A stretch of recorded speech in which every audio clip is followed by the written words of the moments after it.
Assalamualaikum warahmatullahi wabarakatuh. Kami dari kelompok 10 yang beranggotakan saya sendiri Nur Anissa dan rekan-rekan saya yaitu ada Erik Kontana, ada Ilham Ramadan, dan ada Zara Della Alfiani. Video ini diperuntukkan untuk memenuhi tugas besar 2 pengambilan keputusan manajerial dengan dosen Dr. Dewi Nusraningrum, MSI. Di sini kami akan mempresentasikan materi pertemuan 4 tentang pengambilan keputusan dalam situasi risiko. Pendahuluan. Pengambilan keputusan merupakan proses di mana seseorang atau sebuah kelompok memilih satu tindakan atau pilihan dari beberapa alternatif yang tersedia. Ini adalah aktivitas yang umumnya dilakukan oleh individu, organisasi, atau entitas lain ketika mereka dihadapkan pada situasi di mana mereka harus memilih di antara berbagai opsi yang berbeda. Pohon keputusan adalah metode pengambilan keputusan yang menggunakan gambar untuk menganalisis alternatif keputusan dan kondisi alamiah yang ada. Metode ini menggambarkan pilihan yang tersedia dan konsekuensi dari setiap pilihan. Mirip dengan struktur pohon dengan cabang-cabang yang mewakili kemungkinan hasil dari keputusan yang diambil. Dengan menyajikan informasi secara visual, pohon keputusan membantu dalam memahami konsekuensi dari berbagai opsi yang mungkin diambil, membantu pengambilan keputusan untuk membuat keputusan yang lebih terinformasi dan rasional.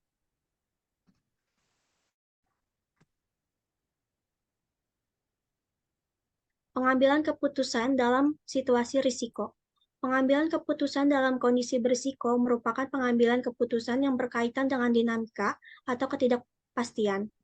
Hasil yang diperoleh dalam perhitungan untuk pengambilan keputusan dengan risiko harus ditanggung sebagai konsekuensi. Konsekuensi dapat berupa keuntungan yang diperoleh atau kerugian karena tidak sesuai dengan harapan yang diinginkan. Risiko dapat berarti kesempatan timbulnya kerugian, kemungkinan timbulnya kerugian, ketidakpastian, penyimpangan hasil aktual, atau perbedaan hasil dari harapan. Pengambilan keputusan di tengah risiko melibatkan penilaian, probabilitas, dan dampak setiap pilihan. Ini menggunakan metode seperti analisis, statistik, atau model matematis untuk perkiraan hasil. Selain melihat potensi keuntungan, risiko kerugian juga harus dipertimbangkan. Pemahaman yang dalam tentang risiko akan mendukung keputusan yang bijaksana. Selanjutnya akan dipresentasikan oleh Ilham. Ya, baik. Pada pengambilan keputusan dalam kondisi berisiko juga terjadi hal-hal sebagai berikut. Yang pertama, ada alternatif yang harus dipilih mengandung lebih dari satu kemungkinan hasil. Yang kedua, pengambilan keputusan memiliki lebih dari satu alternatif tindakan. Yang ketiga, diasumsikan bahwa pengambilan keputusan mengetahui peluang yang akan terjadi terhadap berbagai tindakan dan hasil. Yang keempat, risiko terjadi karena hasil pengumpulan keputusan tidak dapat diketahui dengan pasti, walaupun diketahui nilai probabilitasnya. Yang kelima, pada kondisi ini, keadaan alam sama dengan kondisi tidak pasti. Bedanya, dalam kondisi ini ada informasi atau data yang akan mendukung dalam membuat keputusan, berupa besar atau nilai peluang terjadinya bermacam-macam keadaan. Lalu ada syarat suatu kondisi dinyatakan sebagai berisiko. Yang pertama, munculnya alternatif tindakan yang visible atau bisa dilakukan. Ini merujuk pada ketersediaan pilihan atau tindakan yang dapat diambil dalam suatu situasi. Yang kedua, munculnya kemungkinan kejadian yang tidak pasti, berikut dengan probabilitas masing-masing. Ini menyoroti ketidakpastian di sekitar kejadian masa depan. Lalu yang ketiga ada memiliki nilai payoff sebagai hasil kombinasi suatu tindakan dan suatu kejadian tak pasti tertentu. Setiap tindakan yang diambil dalam situasi berisiko akan memiliki hasil atau konsekuensi tertentu yang terkait dengan kejadian yang tidak pasti. Payoff dapat berupa nilai pembayaran, laba, kenaikan pangsa pasar, kekalahan, penjualan, kemenangan, dan lain-lain. Menganalisis masalah dengan menggunakan pohon keputusan mencakup 5 langkah. Yang pertama yaitu mendefinisikan masalah. Identifikasi jelas masalah atau keputusan yang akan diambil dengan pemahaman menyeluruh tentang situasi dan tujuan analisis. Yang kedua, menggambar pohon keputusan.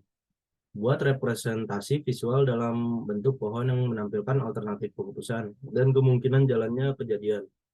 Yang ketiga, menentukan peluang kondisi alamiah. Identifikasi dan nilai probabilitas kondisi alamiah yang relevan dapat mempengaruhi hasil keputusan. Yang keempat, memperkirakan imbalan bagi setiap kombinasi alternatif.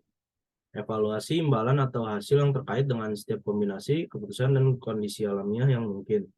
Bisa berupa nilai moneter atau manfaat lainnya dari setiap skenario yang mungkin terjadi. Lalu yang terakhir, menghitung expect monetary value. Hitung nilai moneter perkiraan dari setiap titik kombinasi alamiah dalam pohon keputusan dengan mengalihkan nilai hasil dengan probabilitasnya. Kemudian menjumlahkan untuk setiap jalur. Mengukur risiko. Besar kecilnya risiko dapat diukur dengan konsep statistik, yaitu teori probabilitas, variance, standar deviasi. Probabilitas adalah peluang timbul kejadian antara 0, PI, dan 1.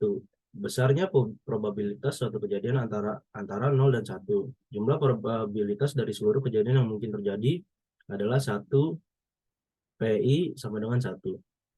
Jenis kejadian atau event menurut probabilitas adalah kejadian yang pasti terjadi atau certainty event bila P1 sama dengan 1. PI sama dengan 1. Sorry. Yang kedua, kejadian yang tidak mungkin terjadi yaitu impossible event bila PI sama dengan 0. Lalu kejadian yang mungkin terjadi atau possible event bila 0, PI, dan 1.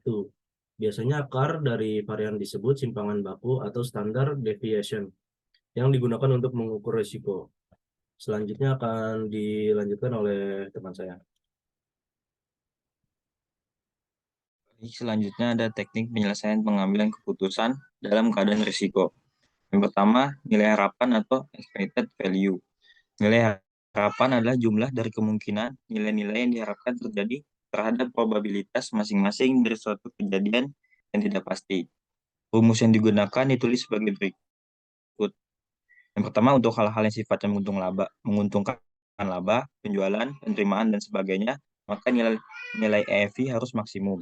Yang kedua, untuk hal-hal yang sifatnya merugikan, kekalahan, maka nilai harapan EFI-nya harus minimum. Lalu yang kedua ada nilai kesempatan yang hilang atau opportunity loss. Nilai kesempatan yang hilang merupakan sejumlah payoff yang oleh karena tidak dipilihnya suatu alternatif atau tindakan dengan payoff terbesar bagi kejadian yang tidak pasti yang sebenarnya terjadi. Untuk menentukan nilai keputusan didasarkan pada nilai kesempatan hilang atau expect opportunity loss yang bisa disingkat dengan EOL yang dipilih dari nilai minimum. Hal ini untuk menghindari rasa penyesalan atau ketidakpuasan. Yang ketiga ada nilai harapan informasi sempurna atau expect value of perfect information yang bisa disingkat EVPI. Nilai harapan informasi sempurna adalah selisih antara nilai harapan dengan nilai informasi sempurna. Expect value with perfect information. EV with PI yang bisa disingkat EVWPI dan nilai harapan tanpa informasi sempurna. Expect value without perfect information. EV without PI disingkat EV. Rumus yang digunakan ditulis sebagai berikut. EV with PI, pengambilan keputusan mencoba untuk menghilangkan unsur-unsur ketidakpastian yang didasarkan pada adanya informasi sempurna atau tambahan tepat dan lengkap tentang kondisi di masa yang akan datang. Lalu yang kedua ada EV without PI, nilai rata-rata terbesar setiap alternatif, tindakan jumlah maksimum yang dapat diberikan oleh pengambilan keputusan untuk mendapatkan informasi sempurna. Selanjutnya langkah-langkah pengambilan keputusan dalam keadaan risiko. Yang pertama ada pembatasan masalah. Menentukan dengan jelas batasan-batasan keputusan apa yang akan dibuat, di mana mencakup penentuan alternatif apa yang ada. Yang kedua ada penentuan tujuan. Pada tahap ini dinyatakan apa tujuan pengambilan keputusan, bagaimana seharusnya si pengambil keputusan menilai hasilnya dibandingkan dengan tujuannya. Yang ketiga ada pencarian alternatif. Pada tahap ini ada beberapa pertanyaan yang diajukan. Apa alternatif tindakan untuk pencapaian tujuan? Variabel apa saja yang dapat dikendalikan? Apa kendala yang kita hadapi dalam pencapaian tujuan? Yang keempat ada ramalan dampak. Pada tahap ini, mengamati bagaimana konsekuensi dari setiap alternatif pilihan. Jika hasil yang diharapkan tidak pasti, bagaimana sifatnya? Dapatkan informasi yang lebih baik diperoleh untuk meramalkan suatu hasil. Yang kelima ada penentuan pilihan. Setelah semua analisis selesai dilakukan, maka kemudian menentukan pilihan yang paling diinginkan. Dan terakhir ada analisis sensitivitas. Analisis sensitivitas menjelaskan bagaimana suatu keputusan yang optimal akan berubah jika fakta ekonomi utama berubah.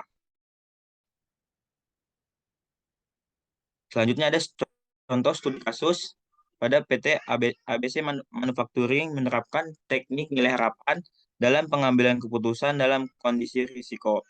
ABC Manufacturing adalah produsen peralatan elektronik yang ingin memutuskan apakah mereka harus memulai produksi perangkat baru yang memiliki potensi tinggi di pasar. Mereka menghadapi beberapa risiko, termasuk persaingan yang ketat, perubahan teknologi yang cepat, dan ketidakpastian dalam permintaan pasar. Selanjutnya dijelaskan oleh teman saya. Studi kasus. 1. Identifikasi pilihan. ABC Manufacturing harus mempertimbangkan apakah akan memulai produksi perangkat baru, mengevaluasi opsi alternatif seperti memperbarui produk yang ada, atau berinvestasi di pasar lain. Yang kedua ada probabilitas dan dampak. Perusahaan ini mengumpulkan data dan melakukan analisis pasar, serta mengevaluasi dampak yang mungkin terjadi jika mereka memulai produksi perangkat baru. Ini mencangkup perkiraan penjualan, biaya produksi, dan dampak kompetisi. Lalu yang ketiga ada penggunaan teknik nilai harapan.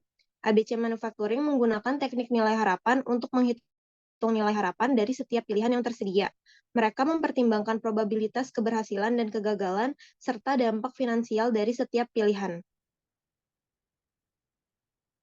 Yang keempat, keputusan. Setelah melakukan analisis menggunakan teknik nilai harapan, ABC Manufacturing dapat memutuskan apakah memulai produksi perangkat baru adalah langkah yang paling menguntungkan dalam menghadapi risiko yang ada. Jika nilai harapan positif dan risiko dapat dikelola dengan baik, mereka mungkin memutuskan untuk melanjutkan dengan proyek tersebut. Dengan menerapkan teknik nilai harapan, ABC Manufacturing dapat membuat keputusan yang lebih informasional dan berdasarkan data yang kuat, sehingga mengurangi ketidakpastian yang terkait dengan pengambilan keputusan di tengah kondisi risiko dalam industri manufaktur elektronik. Lalu di sini terakhir kesimpulan. Kesimpulan dari studi kasus ini adalah bahwa ABC Manufacturing telah berhasil menerapkan teknik nilai harapan dalam pengambilan keputusan yang berkaitan dengan risiko dalam industri manufaktur elektronik. Dengan mengikuti langkah-langkah yang mencakup identifikasi pilihan, pengukuran probabilitas dan dampak, penggunaan teknik nilai harapan, dan akhirnya membuat keputusan, perusahaan ini dapat mengambil langkah-langkah yang lebih terinformasi dan meminimalkan ketidakpastian dalam pengambilan keputusan strategis. Sekian dari kelompok kami, kurang lebihnya mohon maaf. Wassalamualaikum warahmatullahi wabarakatuh.